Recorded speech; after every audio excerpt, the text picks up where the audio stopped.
Hello guys, আসসালামু আলাইকুম। চলে আসলাম দুপুরের খাবার টেবিলে। গাইস দেখেন কি কি রান্না করেছি, আপনাদের সাথে শেয়ার করার জন্য চলে আসলাম।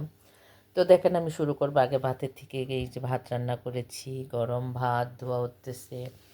আর এটা হচ্ছে কার্পু মাছ। কার্পু মাছ দিয়ে আলু দিয়ে টমেটো দিয়ে তারপর ফুলকপি দিয়ে রান্না করেছি। মাছটা ভেজে রান্না করেছি। আর দেন সাথে সাদা ভাত তো রান্না করেছি। এই হচ্ছে ডাল। ডাল তো অবশ্যই থাকবে, আমার বাচ্চারা ডাল খুব পছন্দ করে।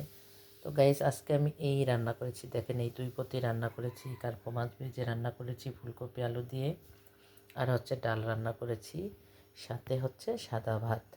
তো আজকের মতো এতটুকুই। সবাই ভালো থাকবেন। ভালো লাগলে অবশ্যই লাইক কমেন্ট দিতে ভুলবেন না। তো আজকের মতো আল্লাহ হাফেজ, bye bye. Thank you so much for watching my video.